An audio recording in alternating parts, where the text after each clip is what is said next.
Hi everyone, I'm Scott. This is my channel CineRam, and over the next couple of days it's due to be extremely hot here in the Chicago area, approaching 100 degrees Fahrenheit. I can't imagine what it's like in places like Texas and Arizona right now. It's probably pretty bad.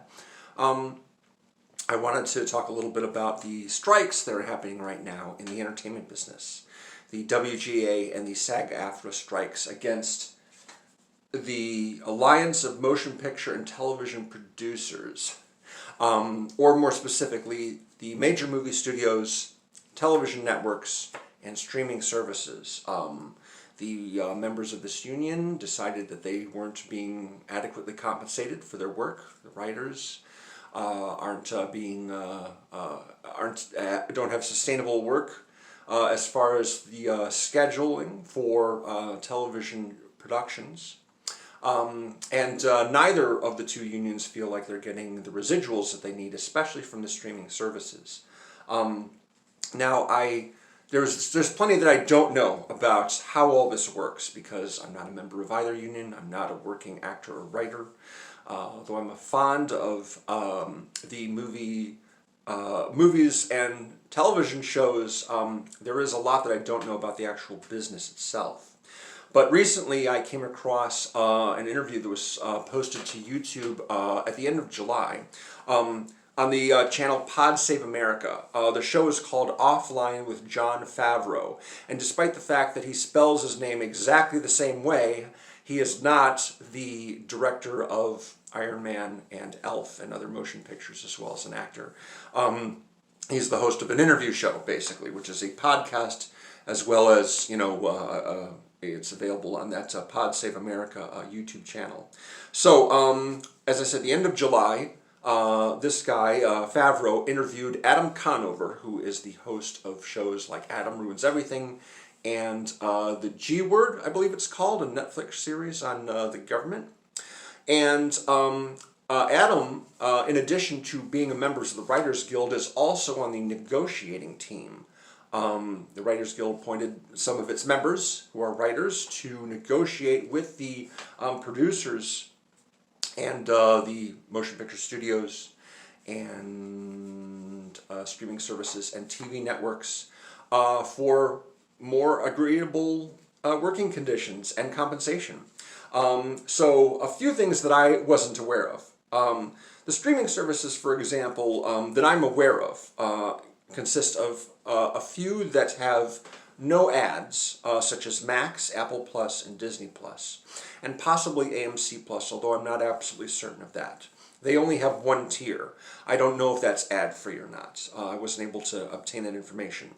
Otherwise, there's Netflix, Hulu, Amazon Prime, Paramount Plus, MGM Plus, Peacock, Freevee, Tubi, Crackle, Pluto, Zumo, StreamPix, and a lot of others that I'm probably not aware of.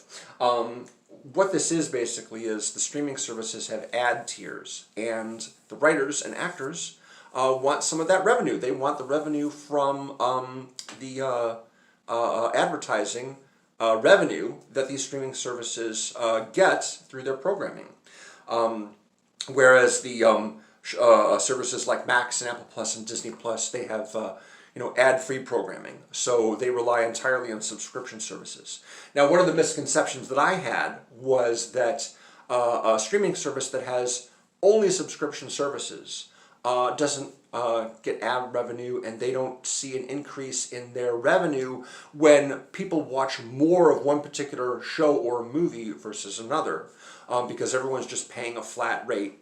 Adam insists that this isn't really the case, because they have ways of calculating exactly how many viewers are watching one particular show or another, and the writers and actors ought to be compensated for that. Again, I'm not really sure how that works if they're only getting a flat subscription rate. If everybody in America subscribed to Disney Plus, then the only way Disney Plus could increase its revenue over time would be to either raise its prices or cut costs. And that's what we're seeing with some of the streaming services recently. Max and Hulu and Paramount Plus have cut programming original programming from their service, so they aren't spending as much on residuals towards the people that created that. With Max, of course, we have the famous example of Batgirl. The movie Batgirl, they decided not to put it on the service at all and just dump it and write it off at tax time. So, good for them for being smart enough to do that. Unfortunately, that means it's a movie that we'll never see because they're not even going to sell it to another service. They're just going to, do away with it altogether. Hulu had a movie that came out last fall called Rosaline. Rosaline is basically a character in Romeo and Juliet, except she doesn't actually appear in the play. She's Romeo's ex-girlfriend before he met Juliet. And so there was an original movie starring Caitlin Dever about the character Rosaline and the whole events of the play from her perspective. That was on Hulu, his original film on Hulu, or at least it was a 20th Century Fox movie that they had acquired when Disney bought 20th Century Fox. And now it's not on the service anymore. They took it off. So they don't have to pay the creative types behind that movie residuals anymore. Paramount Plus had The Real World Reunion. They have previous seasons of The Real World, which aired on MTV. That's a show that's been a reality show, a non-scripted show that's been on since the early 90s. And they recently had 3 seasons of reunions with the first 3 seasons of the show from back in the 90s. And those are not on that service anymore. I got to see the original Real World cast. I was very fond of that show at the time, and so I was curious to know what was going on with those guys almost 30 years later. Those programs are not on the service anymore, so you can't watch them anymore. There was also a series. I don't know what service it was on, but it's called Grease: Rise of the Pink Ladies. The character Rizzo in Grease belongs to a sort of informal gang of girls at the high school. And this was a prequel series which had basically 4 main characters, the Pink Ladies, basically, and shenanigans, comedic shenanigans involving them. I think it might have been musical, perhaps, just like the movie. Anyway, that series got removed as well. This is a series that just came out like this last spring. It's only been on, it was only on for a few months, and then they pulled it so they wouldn't have to keep paying residuals to the writers and actors and directors, and which is a real shame because those are 4 young people who got starring roles in a series, and suddenly after a few months it's not available anymore and there's no way to watch it. I've read that they might have it on DVD and Blu-ray at some point, but I'm not going to hold my breath for that. Anyway, so Adam's been talking about how the Alliance of Motion Picture and Television Producers, which is a negotiating body that he and other members of his union and the Actors Union are negotiating with for better working conditions and higher revenue sharing, higher residuals.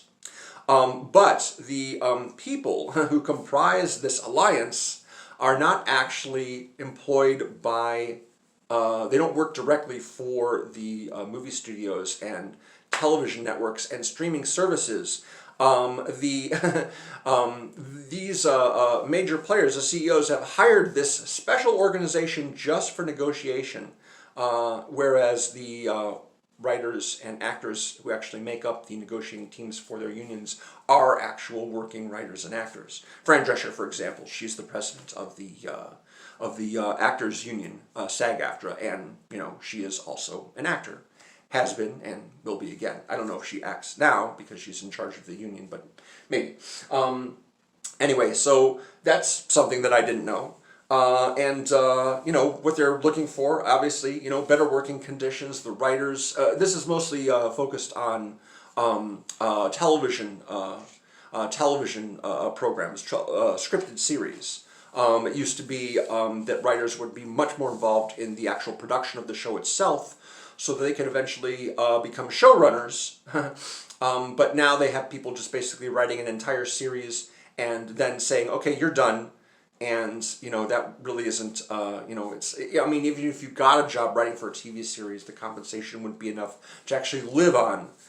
So all these writers have to take like second jobs in order to, pay their bills. And of course the streaming services, especially, this is Netflix is notorious for not releasing their viewership numbers, and so if they don't publicize that, then the people in the unions can't check to see whether or not they're getting sufficient residuals if the show is doing well.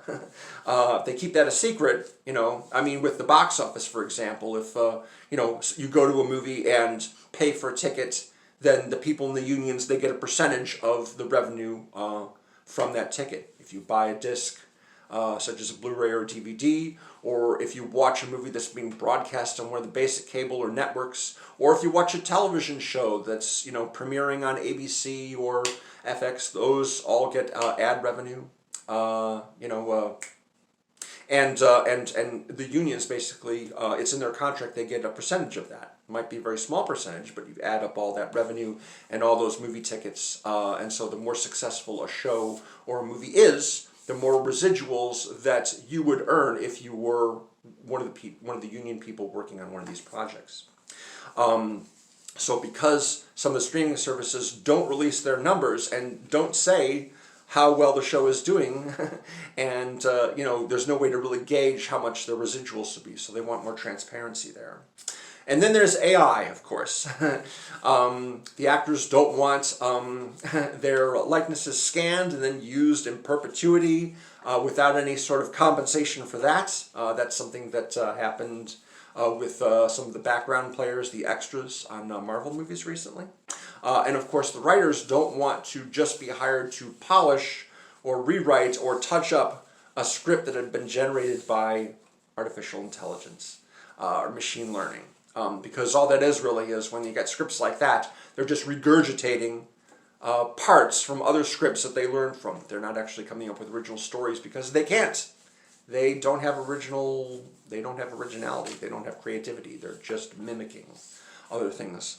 So I definitely want the writers and actors to be more, be more secure in their work and to earn more revenue, especially if the movie studios and the streaming services are making so much money and having record profits. They're clearly just being greedy and hogging as much of the money and revenue from their products, from their offerings as they can. Meanwhile, the actors are not getting enough. Especially from streaming services, the writers are definitely not getting enough to live on, and it's not a sustainable profession if this keeps going on. So, like I said, I learned a lot from this interview from Adam Conover. I've got a link to that interview below in the description so you can check it out, or you can just go directly to the Pod Save America YouTube channel, and of course, since it's a podcast, you can probably find it on a number of podcast